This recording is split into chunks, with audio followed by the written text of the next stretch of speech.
जय हिंद दोस्तों. Okay. As I said in part 1 with regards to preparation for the Indian CDS examination, this is part 2. इसमें हम छोटी सी बात करेंगे. इसमें मैं आपको ये बताऊंगा, पिछले पार्ट 1 में हम लोगों ने ये बात की थी कि क्या एकेडमी में कोचिंग की ज़रूरत है. नंबर 1, कट ऑफ के बारे में मैंने जिक्र किया था. मैंने ये बताया था कि आपका नज़रिया क्या होना चाहिए पेपर को लेकर के. अगर आपके पास में 1 महीने का समय है आने वाले एग्ज़ाम में, तो आपको सिलेबस कैसे देखना है, नोटिफिकेशन कहाँ पे मिलेगा, आपको एक अच्छा टाइम टेबल कैसे बनाना है, किन चीज़ों का आपने ध्यान रखना है, प्लस साथ में मैंने बताया था कि उसके बाद में आप उसे एग्जीक्यूट करें. यहाँ पे हमने अपनी बात ख़त्म की थी. नाउ अभी मैं आपको ये बताऊंगा कि हमने जो ग्राउंड पे एग्जीक्यूशन करना है वो कैसे करना है, मैं कैसे करता था. फौज में जो मेरा तजुर्बा रहा है और जो इतने सालों से मैंने देखा है, बिकॉज फौज में आने से पहले लगता था कि भाई फौज में चलते हैं, वहाँ पढ़ाई नहीं करनी पड़ेगी. अगर डॉक्टर बने, इंजीनियर बने तो बहुत पढ़ना पड़ेगा, है ना. फौज में आसान है, जाएंगे बोले जैन सर, वो बोले जैन, है ना, काम खत्म. पर बाबा यार, फौज के अंदर कितनी पढ़ाई है, आने के बाद में पता लगा. कैप्टन बनना है तो एक प्रमोशनल एग्जाम है आपने मेजर बनना है तो उसके लिए प्रमोशनल एग्जाम है. 6 सब्जेक्ट्स इंक्लूडिंग लॉ, 5 किताबें मिलती हैं, बट वो किताब में भी देखने के बाद में भी आपको आंसर नहीं मिलता. एटलीस्ट हमारे जैसों को नहीं मिलता था. वी फाउंड इट डिफिकल्ट, किसी के लिए बहुत आसान भी था. ठीक है. एंड देन उसके बाद में और बहुत सारे एग्जाम्स हैं. As you grow you have to do lot of studies, there are lot of courses. पढ़ाई बहुत करनी पड़ती है एंड इट इज मस्ट. ठीक है. An officer is required to keep himself or herself updated at all times, including what is happening around. This is just the beginning, what you are going to do. So make a good start. देखो, एक चीज आप लोग गांठ बांध लीजिए. मुझे नहीं पता आप लोग कैसे पढ़ते हैं आज की तारीख में, बट मैंने ये देखा है कि ज़्यादातर लोग जो हैं बड़ी सब्जेक्टिव अप्रोच रखते हैं कि सर मैं रोज़ 2 घंटे एक सब्जेक्ट पढ़ता हूँ, मैं रोज़ सर उस चीज़ को ऐसे करता हूँ. While I don't deny the fact कि आप करते हैं और करते होंगे, बट द पॉइंट इज़ कि आप उस सब्जेक्ट को एक को ज़्यादा फोकस देते हैं, दूसरे को कम देते हैं. सभी सब्जेक्ट को बराबर फोकस देते हैं, that is also not a correct approach. जैसे मैंने बताया, अगर मेरा एक पर्टिकुलर सब्जेक्ट कमज़ोर है तो मैं उसमें ज़्यादा वजन डालूंगा. कोई सब्जेक्ट ज़्यादा अच्छा है तो हो सकता है मैं उसमें समय थोड़ा कम लगाऊं. ज़रूरी भी है. ठीक है. अंडरस्टूड. वो बहुत ज़रूरी है. ओके. नाउ एक आपने टाइम टेबल बनाया, मैंने बताया. टाइम टेबल के बाद में हाउ यू शुड स्टडी. कुछ लोग होते हैं जो मोबाइल का बहुत सारा लेते हैं. No, I don't advocate that thing. Anything which is in front of you, जिसको आप महसूस कर सकते हैं, हाथ से पलट सकते हैं, what I am referring is hard copy. अगर आपके इसमें हार्ड कॉपी है तो वो आपको पढ़ने में आसानी रहेगी. आप उसमें कुछ मार्किंग्स कर सकते हैं. कोई चीज़ जो समझ में नहीं आई, आप उसके ऊपर राउंडल बना सकते हैं. Some marking you can do so that आपको रहे कि ये क्वेश्चन मैं बार बार है ना भूल जाता हूँ या गलत अटेम्प्ट करता हूँ. सो अकॉर्डिंगली है ना, you revise it more. Soft copy में नहीं होगा. Hard copy is a better option. तो एक तो आप हार्ड कॉपी में आदत डालें पढ़ने की बजाय सॉफ्ट कॉपी की. नंबर 1. नंबर 2, आप कोई भी चीज़ होती है, देखो उसके लिए है ना एक कुदरती तौर पे तय करी गई एक स्थान. आपने पूजा करना है तो आप इधर उधर नहीं जाते, आप मत्था टेकने के लिए मंदिर में ही जाते हैं. शादी करनी है तो आप फिर किसी पैलेस में ढूंढते हैं जगह कि यहाँ पे हम शादी का प्रोग्राम करेंगे. गेम खेलना है तो आप ग्राउंड में जाएंगे. बेसिक लाइफ के एग्जाम्पल्स दे रहा हूँ मैं आपको, कोई खास रॉकेट साइंस बात नहीं कर रहा. इसी तरह से जब आपने पढ़ाई करनी है तो मेरा मानना है पढ़ाई करने के समय प्लीज अपनी टेबल और कुर्सी का इस्तेमाल कीजिए. ये बेड पे राजा जी की तरह, जिले लाई की तरह लेट के आंख के ऊपर मोबाइल कर लेना is not a good sign. It is not going to help you in any manner. क्यों? मेरा नजरिया ये कहता है आपका डिसिप्लिन कमजोर है. Academy is not going to teach you this. No coach will tell you this. वो बोलेगा ये पढ़ लेना, ये देख लेना. मैं आपको बता रहा हूँ कैसे बैठना है, कैसे पढ़ना है, and it is important, believe me. देखो, एक छोटा बच्चा है 5th क्लास का, मैं उसको भी ले आऊं और कोई अगर ऐसे करके बैठा, मैं पूछूंगा बेटा बताओ क्या समझ में आता है, बोलेगा अंकल योगा कर रहे हैं. Okay good. कोई दौड़ रहा होगा, पिक्चर भी दिखाऊंगा तो बोलेगा अंकल इज रनिंग. ठीक है. कहीं पे डांस कर रहा होगा, बोला भैया इज डांसिंग. देख करके भी बता देगा. इसी तरह से लेटने के लिए अगर मैं कुर्सी पे आपके सामने बैठा हूं तो बिल्कुल ऐसे दिखाई दूंगा, सीधा बैठा हुआ. मेरे हाथ में पेन है, पेपर है, मैं चेयर के ऊपर बैठा हूं, टेबल पे बैठा हूं. This inculcates a very good habit in you. You are training your body and mind कि भाई आपको डिसिप्लिन होने की जरूरत है.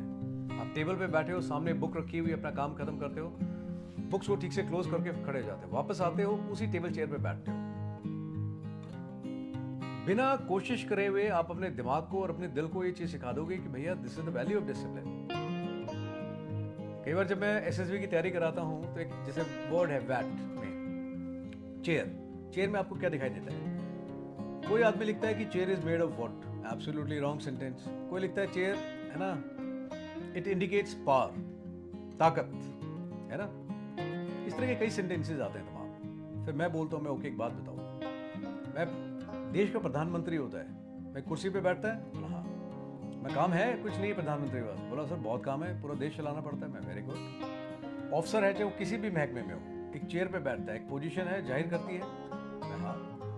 बोला सर बिल्कुल, मैं जिम्मेदारी बनती है, बोला हाँ सर बनती है। प्रिंसिपल, टीचर, कोई भी हो, हर एक की एक निर्धारित कुर्सी है। What I look when I look at chair, it signifies responsibility. मेरे को चेयर की तरफ मैं जब भी देखता हूँ जिम्मेदारी का एहसास कराती है, बट आपको कराती है? नहीं कराती।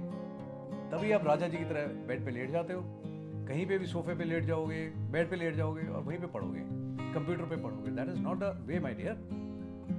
तो प्लीज अपने दिमाग को और दिल को ना एक अच्छी आदत डालिए कि मैं जब बैठूंगा कुर्सी पे बैठूंगा। आपको आदत पड़ेगी सीधा ऐसे बैठने की। एग्जाम भी आपने कुर्सी टेबल पे ही बैठ के देना है, वहां पे कोई आपको बिस्तर नहीं देने वाला, कोई बेड नहीं देने वाला, सोफा नहीं मिलने वाला।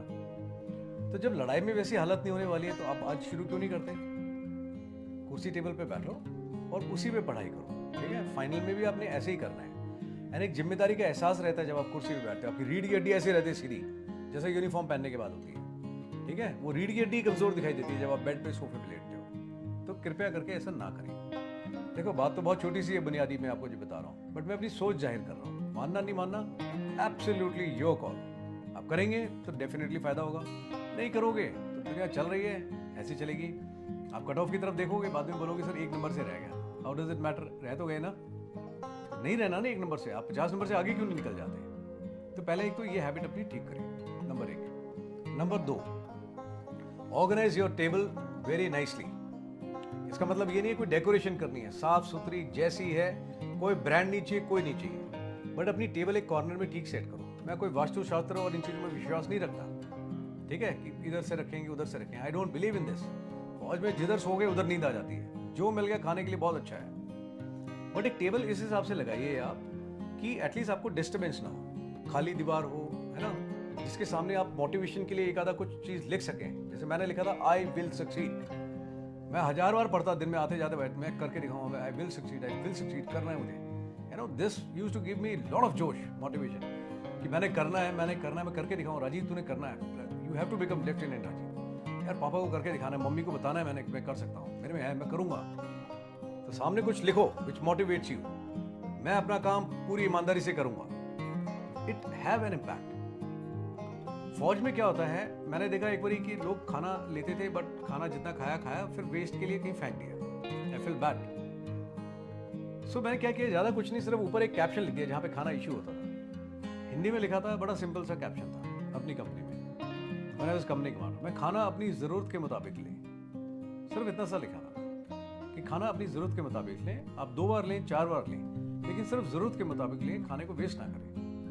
एक भी आदमी को अगर समझ में आई थी तो आई थॉट क्या है अजीब है, 24 घंटे डंडा सर पे लेकर के ना आप काम नहीं करा सकते।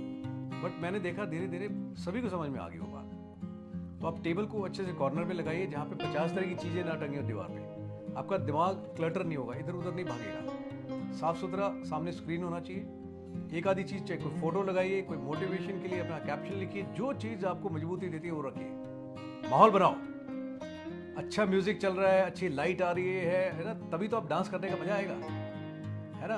गाना चल नहीं रहा और मैं बोलता हूँ भाई डांस करो, आप कभी नहीं करोगे, आप बोलोगे सर मजा ही नहीं आ रहा।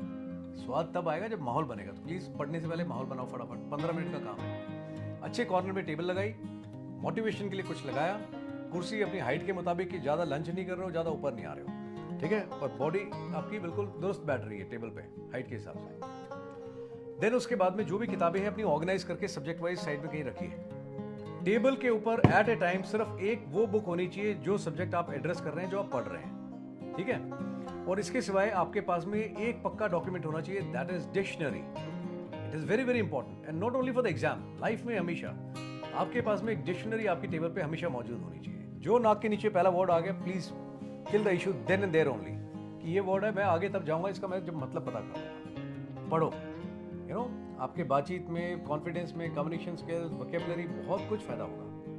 तो डिक्शनरी एक बुनियादी डॉक्यूमेंट है, वो हमेशा अपने पास में आपके पास होना चाहिए रेफरेंस के लिए। और दूसरी इंपॉर्टेंट चीज़ है मैप।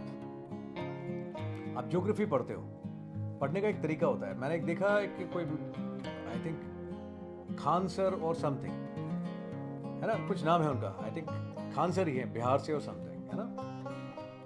वो बंदा अच्छा पढ़ाता है ना, समझाने का तरीका है। You look at his YouTube, आप देखो कितना अच्छे तरीके से उन्होंने बताया है कि ये देखो ऐसे है, ये ऐसे है। एक कॉमन आदमी को भी बड़े आराम से समझ में आता है, and it is quite interesting as well, you know. Map आपके पास में होना चाहिए, एक इंडिया का मैप और दूसरा आपका वर्ल्ड मैप। मैप अलग अलग तरीके होते हैं, ज्योग्राफिकल मैप एक होता है, पॉलिटिकल मैप एक होता है, you know, there are types of map. आप अपनी रिक्वायरमेंट के मुताबिक एक इंडिया का मैप और एक अपना वर्ल्ड मैप आपके पास होना चाहिए। ये आपकी एज ए स्टूडेंट बहुत बड़ी इन्वेस्टमेंट होगी अगर आप 15 मिनट ईमानदारी से सुबह और 15 मिनट शाम को, generally whatever exercise method I tell ना, वो मैक्सिमम जो होता है वो 1 मिनट से लेकर 5 मिनट तक के होते हैं। This is the only exercise which I am telling है ना, कि जो 15 मिनट करो आप, 15 मिनट सुबह और 15 मिनट शाम को, आधा घंटा आप करिए। जो आप चीज़ पढ़ते हो मैप पे देखो। मैप देखने का भी तरीका होता है, ऐसे नजर मारी नो, आप across the length and across the breadth आप देखो, सबसे ऊपर क्या है, सबसे नीचे क्या है, सबसे दाएं क्या है, बाएं क्या है। एंड मैप को जो पढ़ने का तरीका है वो बड़े कुदरती तौर पे आप देखोगे ना, तो यू विल रियलाइज कि यार आधी चीज तो वैसे ही समझ में आ रही है। अगर आपसे मैं पूछूं कि भाई पानी का रंग कैसा होता है, आपका जवाब होगा सर नीला। मैप पे नजर मार के देखिए, आपको ऊपर नीचे दाएं बाएं कई जगह आपको नीला कलर दिखाई देगा। दैट मीन्स जहां पे नीला है इट इंडिकेट्स वाटर, जहां पे हल्का नीला है दैट मीन्स वहां पानी का लेवल कम है। पानी का कलर जहां जहां डार्क हो रहा है दैट मीन्स वहां पे पानी उतना है, डेप्थ उतनी ज्यादा है, ठीक है, साइज में भी पानी उतना ज्यादा है। जैसे फॉर प्रशांत महासागर आप देखोगे इतना नीला फैला हुआ, that means it has to be ocean, ठीक है। कहीं नदी है तो पतली लाइन से दिखाया होगा। आप चीजें देखोगे तो आपको क्लियरली समझ में आने लगेंगी, बट अगर आप इस तरह से देखोगे मैप को तो, ठीक है। जहां पे आपको ब्राउन दिख रहा है दैट मीन्स वो इंडिकेट कर रहा है जमीन को, कहीं पे आपको हरा वगैरह दिख रहा है दैट मीन्स वो रिजर्व फॉरेस्ट है। इसी तरह से तमाम डिटेल दी गई है। नाम याद करना है तो आप देखो टोटल, आप स्टेट्स है आपको पता होना चाहिए। अगर मैं पूछूं भोपाल कहाँ पे है, आप बोलोगे सर ढूंढना पड़ेगा। अगर एक बार ध्यान से देखा हो तो आपको, आप ऐसे और ऐसे डाइसेक्शन कर दो मैप का, जहां पे आपका डॉट बैठता है वहां पे आपको भोपाल मिल जाएगा। पढ़ाने का, पढ़ने का तरीका है।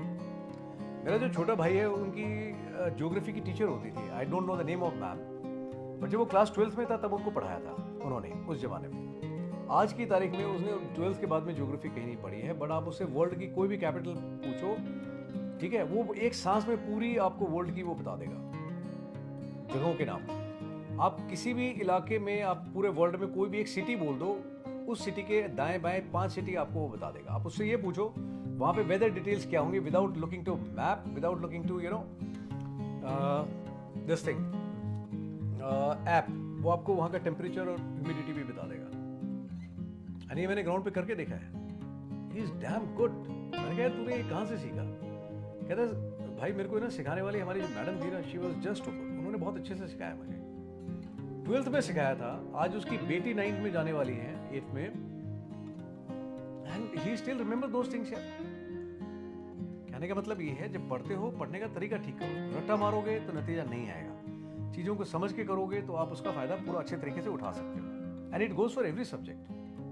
ये सब मैं आपको एग्जाम्पल देने के लिए बता रहा हूँ। मैप और डिक्शनरी पक्का आपके दाएं बाएं होनी चाहिए, आपकी टेबल पे होनी चाहिए, और मैप साइड में लगा होना चाहिए। Set up your table nicely. Now पढ़ने का तरीका, जो आदमी जिस सब्जेक्ट को सबसे ज्यादा कमजोरी महसूस करता है, सबसे पहले आप उसको टारगेट कीजिए। फॉर एग्जाम्पल आई थॉट कि मेरा मैथ्स जो है मुश्किल लगता है मुझे, सो मैंने मैथ्स को सबसे पहले आइडेंटिफाई किया, सबसे बड़ा दुश्मन ये है मेरा, मैं इस पे हमला करना है सबसे पहले। तो मैंने सबसे पहले टारगेट उसी को चुना, उसी के ऊपर मैंने फोकस किया। आपको जो सब्जेक्ट मुश्किल लगता है प्लीज आइडेंटिफाई। वो आपको मैंने पार्ट 1 में बताया था कि जब आप अपना पेपर देते हो, अटेम्प्ट करते हो, आपको पेपर अटेम्प्ट करने के बाद में पता लग जाएगा कि मैं किस सब्जेक्ट में सबसे ज़्यादा ज़रूरत है। सुबह जब आप उठते हैं 24 घंटे में, तो सबसे पहले आपको वो सब्जेक्ट पढ़ना चाहिए जिसमें आप सबसे ज़्यादा कमजोरी महसूस करते हैं। Why? 2 things will happen. Number 1, उस समय your mind state, your state of mind is absolutely clear, there is no clutter in the mind, कोई रिस्पॉन्सिबिलिटी दिन शुरू नहीं हुआ, कोई डिस्टर्ब करने वाला नहीं है, फ्रेश एकदम दिमाग, यू नो। तो आप उस सब्जेक्ट को एड्रेस करेंगे तो आपको वो अच्छे से समझ में आएगा, जल्दी समझ में आएगा, and your retention power with that subject will be more, it will be on the high side. तो आप वो करिए, ठीक है। जो सबसे मुश्किल सब्जेक्ट है उसको सुबह सबसे पहले क्लियर करना है, ओके। दूसरी चीज, weightage to every subject. Subject को आप जो वेटेज देते हो वो है ना proportionately to your strength and weakness देना चाहिए, ना कि है ना हर एक सब्जेक्ट को 2-2 घंटे दूंगा। मैंने पार्ट 1 में भी बताया था, जिस सब्जेक्ट में जितनी कमजोरी है उसके मुताबिक उसको उतना ज्यादा समय दे। जिस सब्जेक्ट में जितनी महारत महसूस करते हो, मजबूती महसूस करते हो, उसका प्रोपोर्शनली समय उतना कम कर सकते हो। 2-2 घंटे देना हर एक सब्जेक्ट को is not a wise thing. That is my another advice to you. तीसरी चीज, आप जैसे भी पढ़िए, किसी भी तरह से पढ़िए, बट इवेंचुअली मुझे लगता है मैदान वो आदमी मारेगा नॉट कि उसने कितने घंटे पढ़ा है, बट कितनी बार रिवाइज किया है। और ये फैक्ट है। साइंटिफिक स्टडी ये कहती है कि आदमी कितना भी पढ़ ले, कैसे भी पढ़े, बट मेरे ख्याल से शायद 75 या 84% एक दिन में भूल जाता है, सिर्फ 16% ही रिटेन कर पाता है। अगर एक बार मान भी लिया जाए कुछ सेकंड के लिए कि बात सही है, चलो 75 हो, 84 हो, whatever may be the figure, but the fact remains कि बहुत थोड़ा सा पोर्शन एक आदमी रिटेन कर पाता है एक दिन में जो पढ़ता है। सो इसलिए जरूरी है आप उस चीज को बार बार पढ़ें और ज्यादा बार पढ़ें, and that's why I am insisting on revision. Sir मैंने 100 MCQs कर लिए, सर मैंने टोटल 6 घंटे पढ़ाई करी, मैंने सर 10 दिन पढ़ाई करी। No, it doesn't help, it doesn't work this way, this is not a good way to study. अच्छा तरीका ये है, ओके मैं बताता हूं आपको कि मैं होता आपकी जगह क्या करता है, मैं क्या करता था। अभी आपके पास 1 महीना बचा हुआ है, अगर आप 1 महीने को बढ़ाना चाहते हो, अपने चांसेस बढ़ाना चाहते हो, अपना तरीका ठीक करना चाहते हो, then you must follow this advice. आपको ये करना चाहिए, जो आपने पढ़ना है दिन में, सुबह आप रात को जो भी पढ़ करके सोए हो, मैं बताता हूं आप क्या करो। पहले दिन में आपने पूरी पढ़ाई करी, सब्जेक्ट जितना मजबूत या कमजोर है उसके मुताबिक समय दिया, ईमानदारी से पढ़ाई करी, 12 घंटे, 13 घंटे, 14 घंटे, जो भी आपने पढ़ना है। जब पूरी पढ़ाई कर ली तो उसके बाद में आपने शाम को 2 घंटे कम से कम रखने हैं रिवीजन के लिए। If you are a fast reader, आप जल्दी कॉम्प्रिहेंड कर लेते हैं, आप 1 घंटा रखिए। बट पूरे दिन में जो पढ़ाई करी है वो एक बार नाक के नीचे से बिना निकाले, we are not going to retire to the bed. तो एक रिवीजन करनी है पक्का। अब आप उसके लिए 1 घंटा रखना चाहते हैं, 2 घंटे, that I leave to you, ठीक है, योर बेटर जजमेंट। आप 2 घंटे में पूरा दिन में जो पढ़ा है फास्ट पेस पे उसको टक टक टक टक टक करके जस्ट रिवाइज, क्लोज, सो जाओ आराम से, have a good nap. Morning में सुबह जब आप उठते हैं फ्रेश, तो उसके बाद में पहली चीज, कल जो पूरे दिन में पढ़ाई किया था और रात को जो रिवाइज करके सोए थे, now that is the time to have another number of revision, दोबारा की जाएगी। So before you start the day, एक बार दोबारा नाक के नीचे से निकालना है। सो एवरेज में हुआ क्या in the bargain, what had happened? पहले सिर्फ पूरे दिन में 2-2 घंटे पढ़ के छोड़ देते थे, अभी पूरे दिन भर पढ़ाई किया, रात को सोने से पहले फास्ट पेज पे पूरा 2 घंटे रिवाइज किया, सुबह उठते ही जो प्रीवियस डे पूरा दिन पढ़ा था एक बार रिवाइज और किया। कितनी रिवीजन हुई?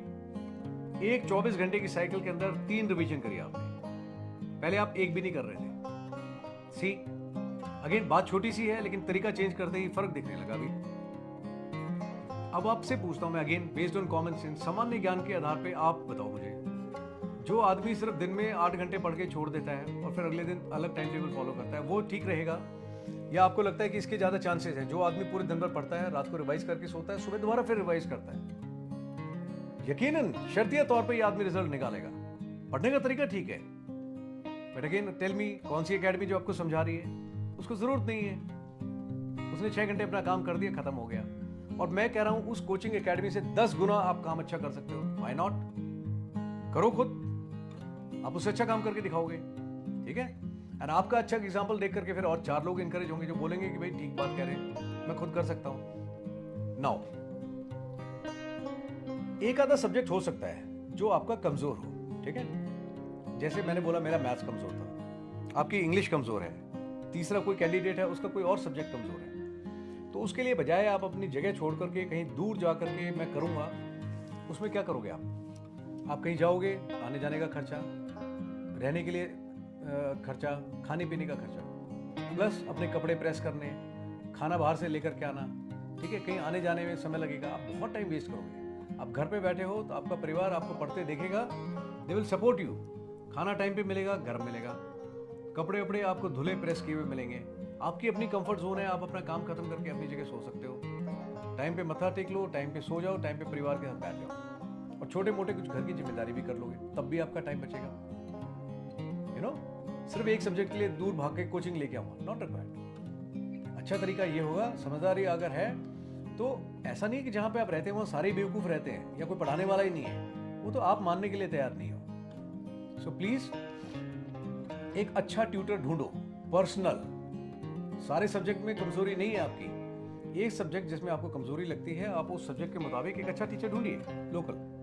कि सर अच्छा टीचर ढूंढने के बाद में क्या होगा, उसकी कुछ जिम्मेदारी भी बनेगी आपके लिए, आप भी 10 बार खुल के पूछ सकते हो, आपको पर्सनल अटेंशन भी मिल रही है कि सर आपने बताया तो था, मेरे समझ में नहीं आया, सर दोबारा बताएंगे, सर ये मेरे को बहुत मुश्किल लग रहा है, सर दोबारा बताइए, सर मैंने किया है, सर थोड़ा चेक करके बताइए। वो आपको पर्सनल अटेंशन भी देगा, वो आदमी दिल लगा के काम भी करेगा, क्योंकि उनको मालूम है कि अगर वो अच्छा नतीजा निकाल के तो वो कहने लायक होगा कि इस बच्चे को मैंने पढ़ाया था यार, ये ऑफिसर बनने जा रहा है, मैं है ना, मैंने कंट्रीब्यूट किया इसमें। That pride will not come in the strength in the batches in academies, it will come there only जब पर्सनल कोई मेंटोर है, एक आदमी जो आप पे ध्यान दे रहा है, यू नो, जो ईमानदार है।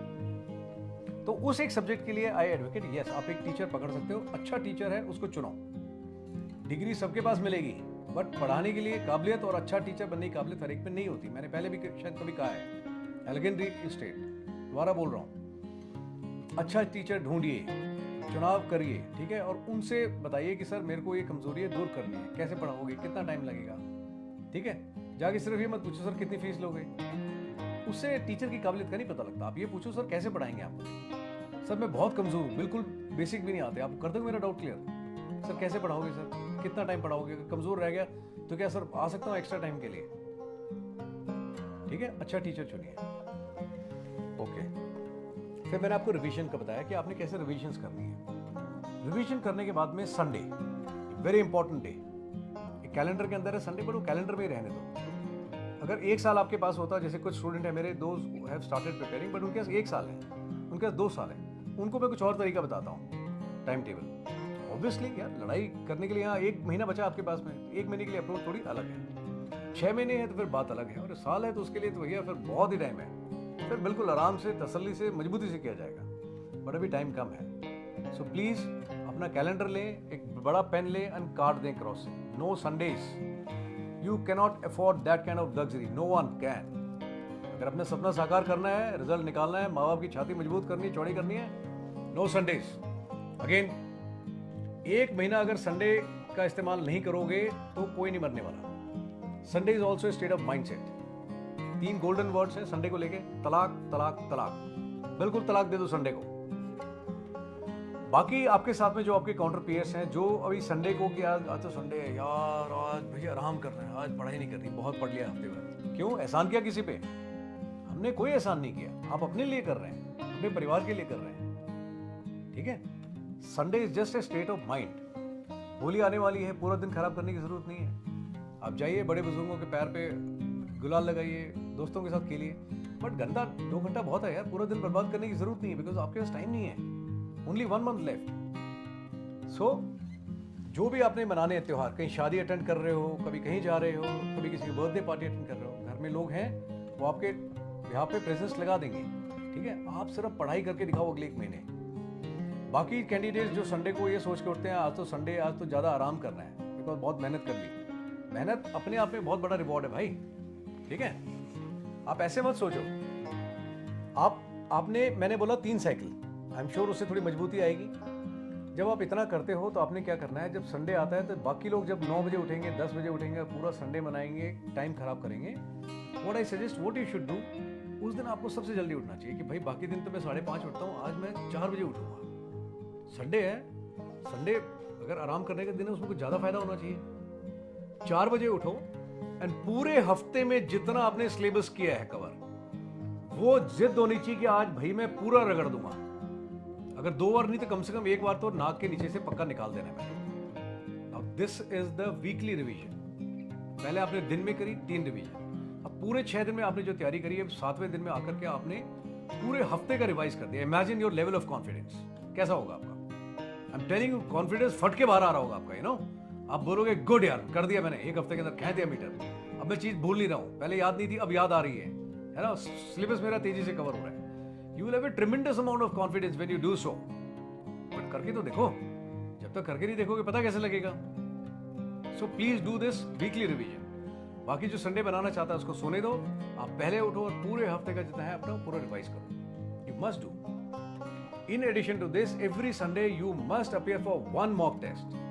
आप वो टेस्ट दो पूरा जो मैंने बताया 3 घंटे के साथ ईमानदारी के साथ बैठ के, एंड जो मैंने आपको बताया था आज करना है आपने पहले दिन कि मैंने चेक करूंगा व्हाट इज माय मौजूदा लेवल ऑफ प्रिपरेशन. अब आप उसका जांच करने का समय आ गया. हफ्ते में 3 बार रिवाइज किया, डेली बेसिस पे 3 रिवीजन करी, हफ्ते में वीकली रिवीजन किया, and now you again appear for the mock test. Sir मैंने 10 मॉक टेस्ट दिए, उससे कोई फायदा नहीं होने वाला. आप 1-2 हफ्ते में मैं कह रहा हूँ, लेकिन अब आपको पता लगेगा जिस दिन मैंने दी थी मेरी सब्जेक्ट वाइज कितने परसेंटेज थी तैयारी. अब जब मैंने एक दिन में 3 साइकिल और उसके बाद में हफ्ते में 1 साइकिल निकाली है और आज मैंने पेपर दिया है, तो एक हफ्ते में मेरा कॉन्फिडेंस कितना है, मैंने कितना इंप्रूव किया है. एंड ये रियलिटी चेक वाली जो ड्रिल है ये जारी रहनी चाहिए हफ्ते टू हफ्ते. एंड जब आप चौथे हफ्ते में अपना ड्रिल करके जाओगे, अपनी जांच करके जाओगे, आपको डेफिनेटली जाने से पहले पता होगा कि मैं उधेड़ दूंगा इस एग्जाम को. लेकिन वो तब होगा जब आप उस तरह से कार्रवाई करें जैसे मैंने आपको बताया है. 6 सब्जेक्ट हैं, हर एक को 2-2 घंटे दे दूंगा, मैंने पढ़ लिया, मैंने 6 मॉक टेस्ट कर लिए, इस तरह कुछ हासिल नहीं होने वाला. किस्मत की बात है, अगर बाकी लोग फद्दू हैं अपीयर होने वाले और उन्होंने मेहनत नहीं करी तो हो सकता है लॉटरी निकल जाए. रिजल्ट के लिए आंसर की का वेट नहीं करना आपने. मेरा मानना है अगर ईमानदारी से कैंडिडेट ने तैयारी करी है, जिस समय आप अपने एग्जामिनेशन में पेपर देके पेन छोड़ते हो उस समय आपको क्लियर हो जाता है कि भाई मैंने इस पेपर में झंडा गाड़ दिया या मैं खुद गड़ गया. ठीक है, so that is my approach. Okay, last thing, पढ़ाई लिखाई अपनी जगह ठीक है. मैं ये नहीं कह रहा बिल्कुल किताब में हो जाओ. पढ़ाई लिखाई के साथ में यार ठीक है, थोड़ी बहुत चीजें जो आपको अच्छी लगती हैं, आप भगवान का नाम ले लो, थोड़े गाने सुन लो, थोड़ा वॉक करके आ जाओ, कीप योरसेल्फ फ्रेश, है ना. पढ़ाई लिखाई के साथ में थोड़ा टाइम अपने लिए भी निकाल सकते हो आप, है ना. इतना भी लाइफ को कष्ट देने की जरूरत नहीं है. Make it a healthy overall schedule, तब नतीजा ज्यादा अच्छा है. सिर्फ 24 घंटे किताब में देखोगे तो ना किताबी कीड़े बन के रह जाओगे. दिमाग फ्रेश रखना भी जरूरी है. Do something what you live, what you love. Okay, समझ आई बात. लास्ट चीज यार सर दोस्तों इतना है, आप लोग यंगस्टर्स हो, आप लोगों में एनर्जी है, आप लोगों के पास में रेफरेंस मटेरियल है, गूगल बाबा आपका साथ दे रहा है, आपके माँ बाप है ना, they look up to you, तो मेहनत करो यार, है ना. इंटेलिजेंट आदमी को मैंने देखा है जिसके 99% आते थे, could not clear the exam, and at the same time I have seen a guy who used to score 45%. He was the first one to clear the exam in one go, and presently right now he is doing training. ठीक है, ऐसे बहुत सारे examples हैं जो मैं personal life में जानता हूँ. सो प्लीज यार focus on that, stay fit. And 2 तरीके हैं. पहला तरीका ये है कि आप करो, लक के भरोसे रहो, कट ऑफ के भरोसे रहो. और दूसरा तरीका ये है कि कट ऑफ के भरोसे नहीं रहना, बिकॉज मेहनत करो, और कोई तरीका नहीं है. That is the best way. Life एक बार मिली है, चाहे वो मेरे को हो चाहे किसी को भी हो. We all live only once. ठीक है, so rather than living a life with regret, please put in all the efforts, put in the best foot forward what you have. लगा दो जी जान. रिजल्ट जो है वो यूपीएससी के हाथ में नहीं है, ना आपके कॉम्पिटिटर्स और आपके पीएस उनके हाथ में है. रिजल्ट सिर्फ एक आदमी के हाथ में है, दैट इज यू. आप मेहनत करो, ईमानदारी से करो, जैसा मैंने बताया है उनको ध्यान में रखते हुए करो. मैं बता रहा हूं एग्जाम से पहले आपको पता होगा कि मैं इस एग्जाम को गाड़ दूंगा. Don't wait for the result and answer keys, they are not going to decide your result. लोग पूछते हैं व्हाट्सएप पे, रिजल्ट आ गया, रिजल्ट आ गया, रिजल्ट आ गया. यार मेरे टाइम पे कोई रिजल्ट की नहीं थी और मैं तड़प रहा था. मुझे पता था कि भाई फौज में नहीं गया तो जान चली जाएगी. राजीव तूने करना है. एग्जाम दे करके आया, घर नहीं गया, बिल्कुल बैठ के लाइब्रेरी में एक एक सवाल चेक करने लगा, इसका आंसर किधर है. आंसर की तो थी नहीं. So what I did, books उठा के लेके आया. 15 मिनट में, कोई 10 मिनट में उसका आंसर मिलता है. मैं ओके इसका आंसर सही हो गया, ये गलत हो गया, ये हो गया. शाम तक बैठा रहा यार मैं. शाम को जाकर के मैंने हिसाब किताब लगाया. मैंने कहा ये मैं यार किसी का बाप भी मेरे को नहीं रोक सकता. बड़ी गाड़ दिया मैंने. मैं 100% आऊंगा इसके अंदर, मेरा एग्जाम क्लियर है. घर आया and I told my father. Exam के बाद में मैं घर नहीं गया था, पहले पेपर चेक किया मैंने अपना कितने नंबर आएंगे. Then I told my father, मैंने पापा मैं इंटरव्यू की तैयारी शुरू कर रहा हूँ, कल से मेरा आ जाएगा इंटरव्यू. बोला रिजल्ट तो भी आया नहीं. मैं रिजल्ट आ गया पापा, मैंने चेक किया पेपर, मैं सुबह से बैठा हूँ, अब जाके खत्म हुई एक्सरसाइज. मुझे मालूम है मेरे कितने नंबर आ रहे हैं और इसमें किसी का बाप नहीं रोक सकता मुझे इंटरव्यू में जाने से. सो शाम को गया, 2 नोटबुक लेकर के आया, है ना, एसएसबी की तैयारी करने के लिए. और अगले दिन से अपनी एसएसबी की तैयारी शुरू कर दी without waiting for the result. आप क्यों वेट करते हो? आप क्यों व्हाट्सएप पे पूछते हो कि आंसर की अपलोड हो गई क्या? मेरिट लिस्ट आ गई क्या, आपको क्या लेना देना है? कोई लेना देना नहीं, आप ईमानदारी से तैयारी करो। रिजल्ट आज मैं तय कर रहा हूँ आपका, आप 100% क्लियर करेंगे। आप मत करो ईमानदारी से तैयारी, आप कट ऑफ का वेट करते रहो, आप व्हाट्सएप पे ढूंढते रहो, आपका रिजल्ट ना आ जाएगा ना कल ना परसों। मैंने अपना काम कर दिया, आपको बता दिया। This was the query which was coming again and again to me. आप इसको सुनो, कुछ समझ में आता है, please take few good points, structure your आगे की लड़ाई अकॉर्डिंगली। मैं सिर्फ 2 चीजें कर सकता था, एक आपको बता सकता था, I have done my duty, मैंने आपको बता दिया। दूसरा ये है, I can give you good wishes and prayers, may God bless you all, and I really mean and I wish you all the very best. But भगवान भी तब मदद करेगा जब आप अपनी मदद खुद करेंगे, है ना? So please without wasting any further time, जुट जाओ आज से, अभी से। Wish you all the best to every candidate, boy and a girl, who is looking forward to appear in the exam forthcoming. Guys, rock on. Wish you great guns. Happy landings. All the best.